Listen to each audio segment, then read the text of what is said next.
अस्सलाम वालेकुम dear students, welcome to the channel educational alerts. आज की वीडियो में इंक्लूड है 9th क्लास के चैप्टर नंबर 9 ट्रांसपोर्ट के एमसीक्यूज़। ये वीडियो का सेकंड पार्ट है। इसका फर्स्ट पार्ट जो है वो डिस्क्रिप्शन में अवेलेबल है, उसके लिए डिस्क्रिप्शन में लिंक दिया गया है, उस पर क्लिक करें अगर आप देखना चाहते हैं। तो फर्स्ट एमसीक्यू है angina pectoris means heart attack, heart failure, hypertension और चेस्ट पेन। तो एंजीना पेक्टोरस जो है ये एक किस्म के चेस्ट पेन होता है। ये एक साइन होता है जो ये बताता है कि ऑक्सीजन की जो कंसंट्रेशन है वो हार्ट की तरफ ज़्यादा नहीं जा रही, जिसकी वजह से हार्ट अटैक हो सकता है। लेकिन ये हार्ट अटैक होता नहीं है। हार्ट अटैक को मायोकार्डियल इन्फेक्शन कहते हैं, उसमें ऑक्सीजन की सप्लाई बिल्कुल बंद हो जाती है।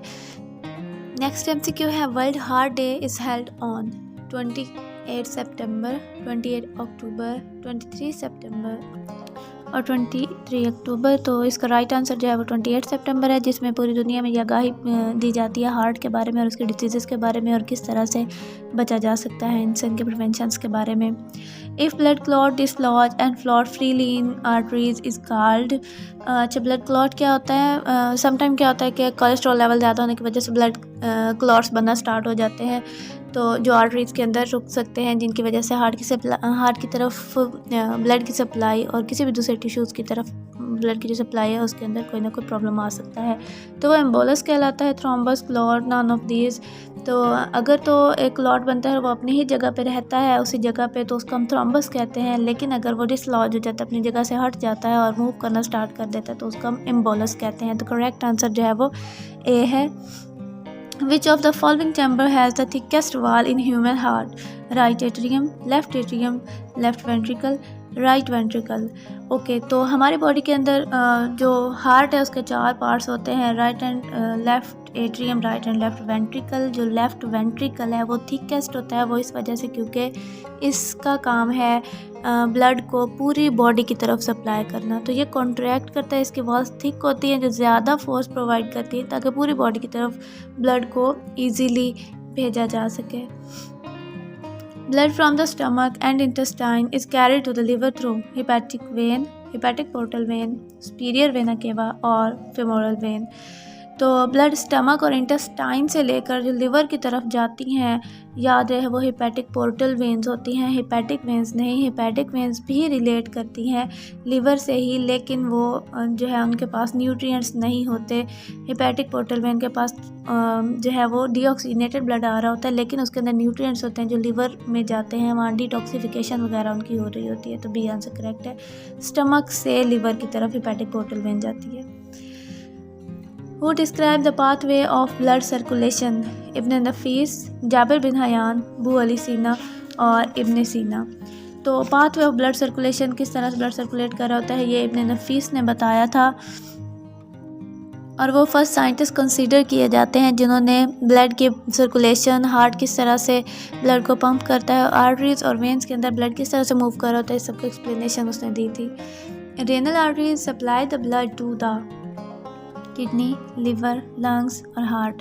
तो word renal is related to kidneys, तो इसका मतलब है कि रेनल आर्टरीज जो हैं वो किडनी की तरफ ब्लड सप्लाई करते हैं। लिवर के लिए हेपेटिक वर्ड यूज़ होता है, लंग्स के लिए पल्मोनरी एंड हार्ट के लिए cardiac. It has valves, arteries, capillaries, veins, none of these.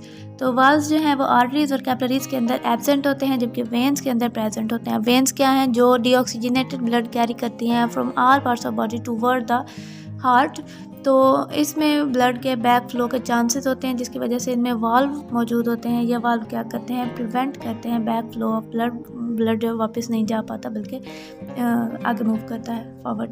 Pulmonary artery carry oxygenated blood, deoxygenated blood both और नन।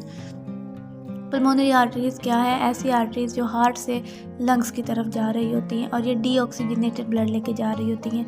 बाकी तमाम आर्टरीज ऑक्सीजनेटेड ब्लड लेकर बॉडी के पार्ट्स की तरफ जाती हैं हार्ट से, लेकिन ये लंग्स की तरफ जा रही होती है, ऑक्सीजन लंग्स में ज़्यादा होती है, वहाँ से ऑक्सीजन लेके वापस पल्मोनरी वेन की मदद से आती है हार्ट की तरफ और ऑक्सीजनेटेड ब्लड को फिर आर्टरीज के ज़रिए पूरी बॉडी में फैलाया जाता है।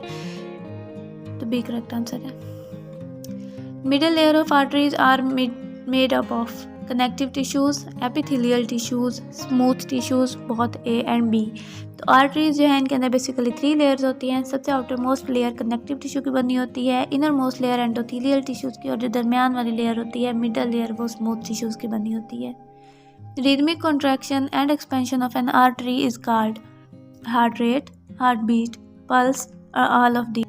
हार्ट रेट क्या है कि 1 मिनट के अंदर हार्ट कितनी बार बीट करता है। हार्ट बीट क्या है, ये alternate contraction and relaxation heart की होती है, जबकि पल्स जो है वो आर्टरी की कॉन्ट्रैक्शन एंड रिलैक्सेशन होती है।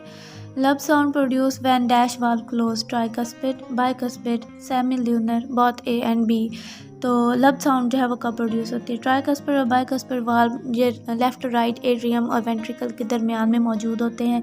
जब एट्रिया से ब्लड वेंट्रिकल में दाखिल हो जाता है तो ये दोनों वाल्व बंद होते हैं, जिसकी वजह से लब साउंड प्रोड्यूस होती है, जबकि सेमील्यूनर वाल्व के बंद होने की वजह से डब साउंड प्रोड्यूस होती है। दोनों ये मिलकर लब डब जो दिल के बीट करने की वजह से हमें आवाज़ सुनाई देती है वो।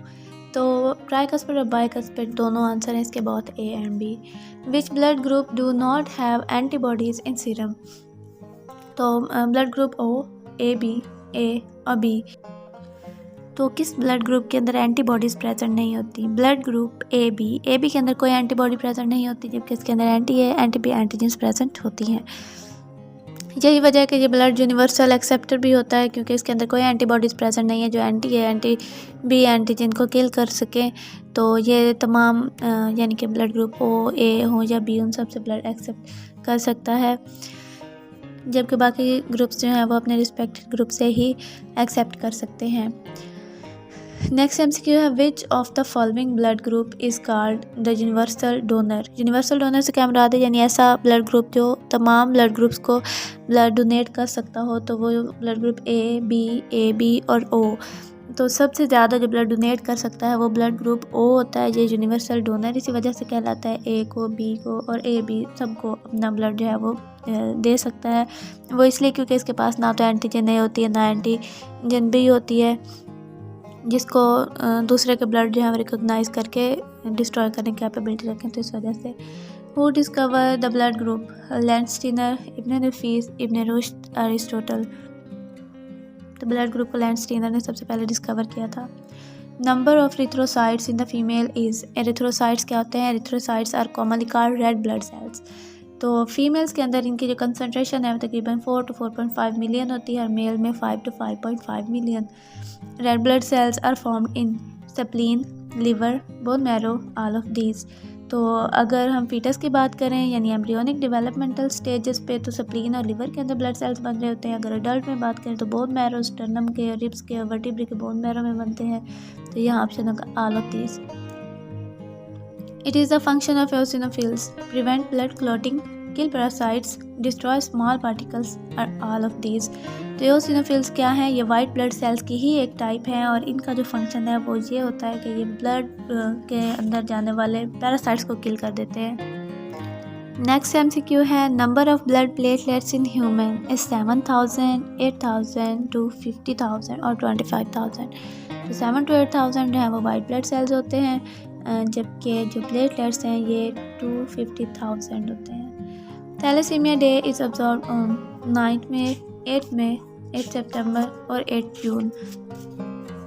तो थैलेसीमिया के लिए जो है वो 8 में एक दिन मुकर्रर किया हुआ है, जिसमें इसके बारे में आगाही मुहिम चलाई जाती है और सबको इसके बारे में बताया जाता है। थैलेसीमिया एक्चुअली क्या है, ये एक जेनेटिक डिसऑर्डर है जिसके अंदर हीमोग्लोबिन सही ना बनने की वजह से ऑक्सीजन जो है वो सही तरह से प्रॉपरली नहीं पहुंचाई जा सकती ब्लड के अंदर। Thanks for watching. उम्मीद है वीडियो आपको पसंद आई होगी। इसको लाइक एंड शेयर कीजिए एंड सब्सक्राइब करना ना भूलिए। मिलते हैं नेक्स्ट वीडियो में, तब तक अपना ख्याल रखिएगा। अल्लाह हाफिज़।